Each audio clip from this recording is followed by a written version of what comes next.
It's taken me well over a year to gather the courage to talk about this openly. I can't help but feel responsible, and you'll understand why soon. On a late night in October of 2015, the sky collapsed over my town. The clouds that had descended blanketed themselves over my small suburban neighborhood and the nearby highway. The fog was so dense that looking out the window yielded nearly the same result as staring directly at a blank piece of paper. That night, I remember hearing the weather sirens sounding off, echoing out their unearthly chortle across an empty street surrounding my home. I ignored them at first, choosing to instead continue my ritual of watching my nighttime sitcoms. That, however, ended soon after the first siren went off. The flickering imagery on my much-too-old television broke apart, exposing warnings of low visibility and severe lightning in my sitcom's place. I watched and listened as the television seemed to join the call of the sirens outside, letting loose their bleeps and emergency tones. The signal warned us to stay inside and to avoid driving for our safety and the safety of others.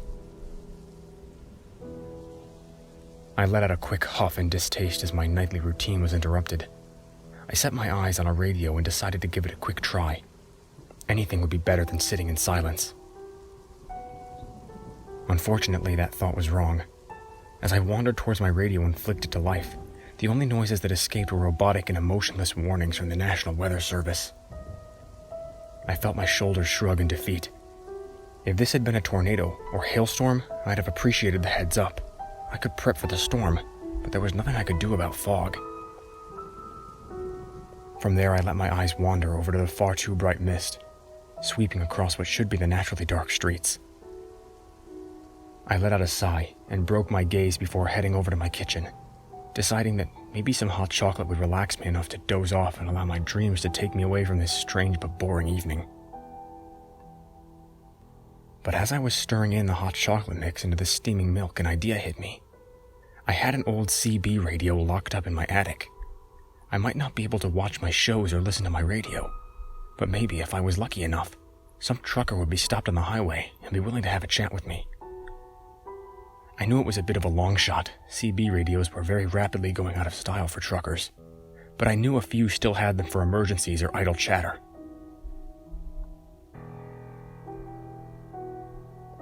I left the kitchen with my hot chocolate in hand and crept up to my attic steps.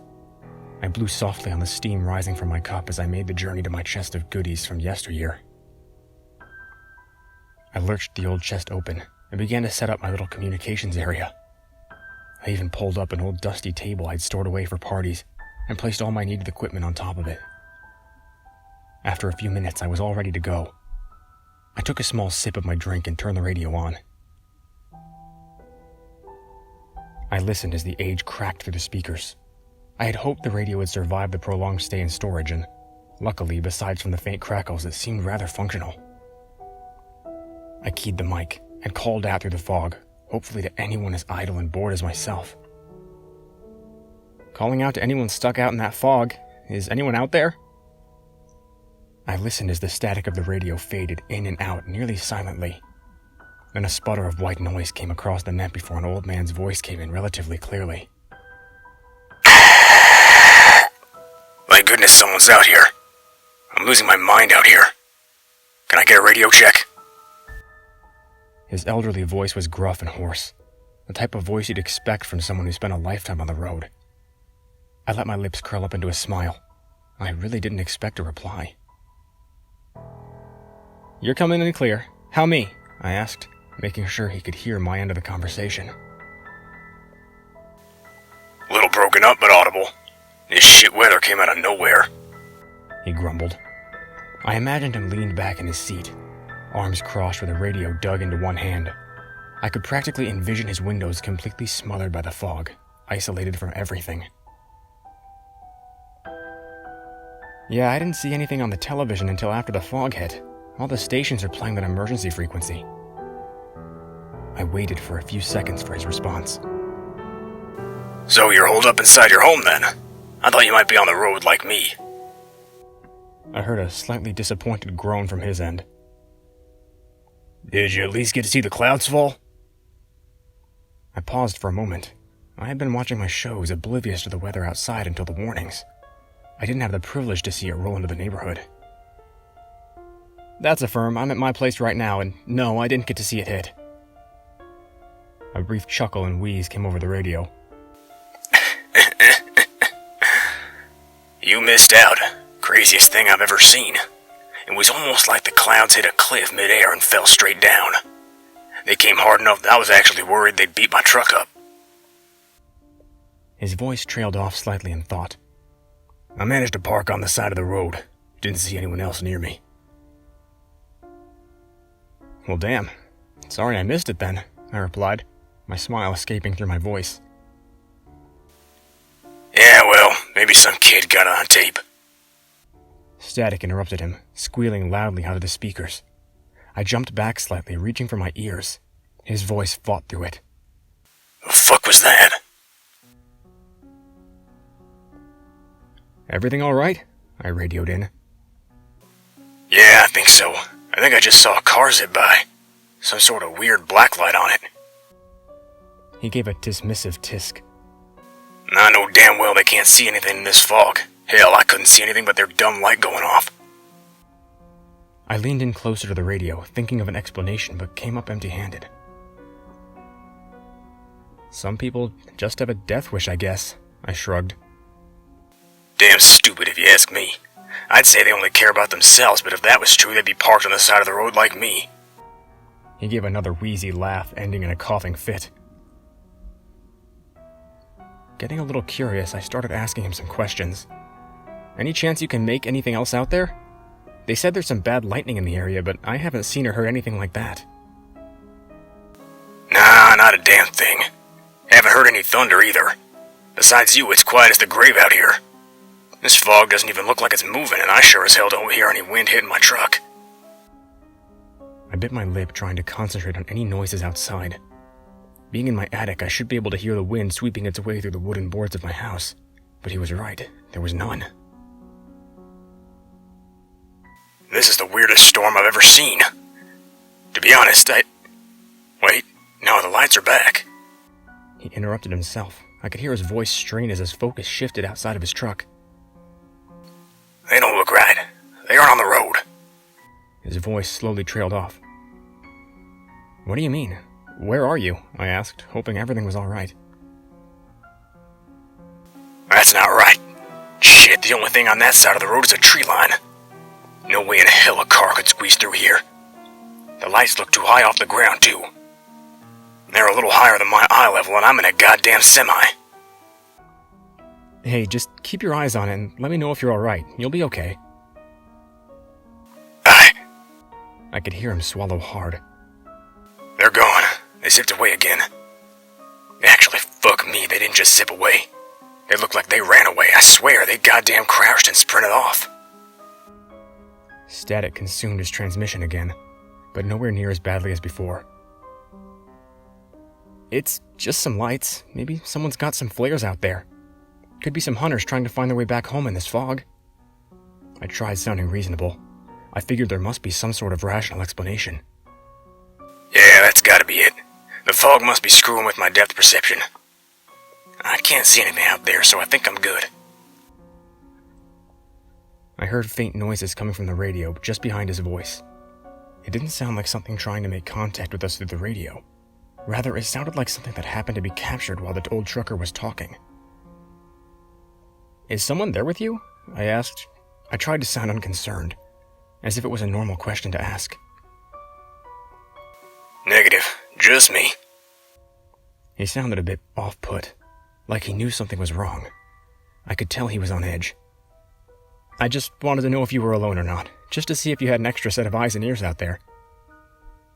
Oh no, it's just me out here. There was a brief pause followed by another explosion of static.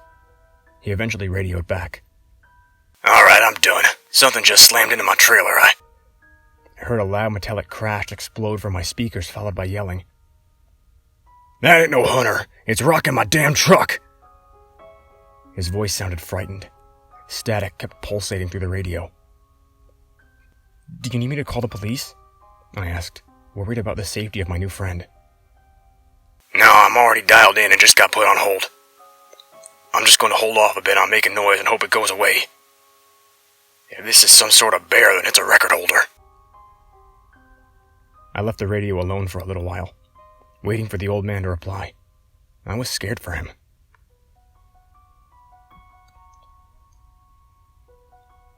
After a few surges of static in several minutes, I finally got a reply.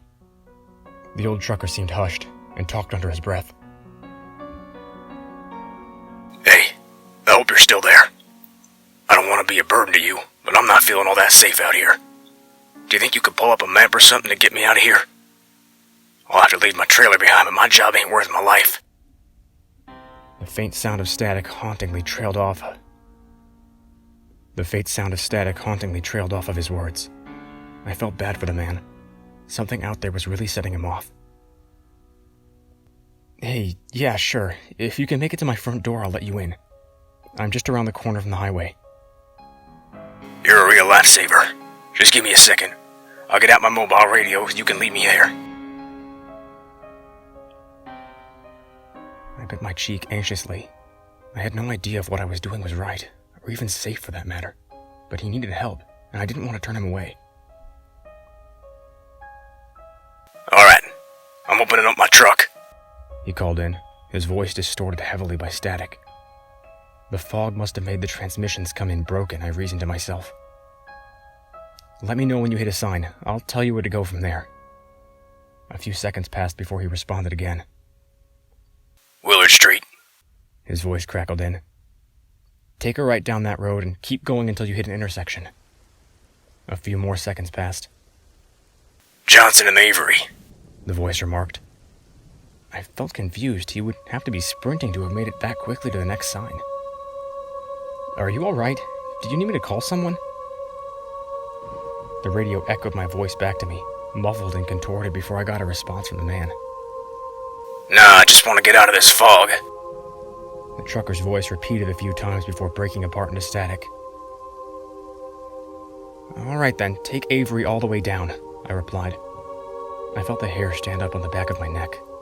Something about this wasn't right, and I wasn't dumb. My neighbor across the street was a police captain. I figured if I sent the old man there, he could get the help he needed, and I could pass it off as a mistake with my mental directions if asked. Tucker Court, the man reverberated in the static. Let's see. Walk 3 houses down, and my place should be on the left. I closed my eyes tightly, my forehead scrunched up in worry. I prayed this would work out for the best. I'm outside. The old trucker chortled while different pitches of his voice all resonated nearly at the same time, repeating themselves. I put the mic to my mouth to tell him to knock, but couldn't muster up the courage. I set the radio down and turned it off. I looked over my shoulder to my attic's window. I took a deep breath and released it before deciding to take a gander. I wasn't expecting to see much. I mean, how could I? The fog covered everything. But I looked anyway.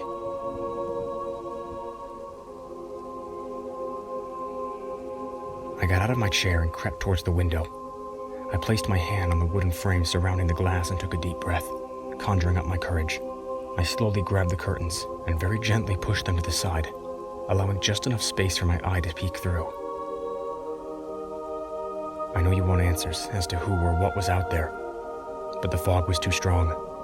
Nothing but whiteness exposed itself to me visually, but physically, emotionally, I felt it out there. I can only describe it as dread incarnate. It was a visceral, primal feeling that washed over me stronger than anything else I've ever felt. I knew someone or something was out there, and it wasn't natural. It had a goal, an indecipherable, incomprehensible goal, and that goal led nowhere good. I could feel the sense of death creep into my bones, locking my joints in place. My body was stiffening for a quick end. As that feeling burned its way into my memories, I forced myself to have the courage to run away from that window. I turned my back towards the fog behind me and ran for my stairs. I ran on instinct, I felt my feet land on my lower floor and let myself be guided towards the only place in my home where I couldn't see into that mist, my windowless closet. I jumped inside and slammed the door behind me.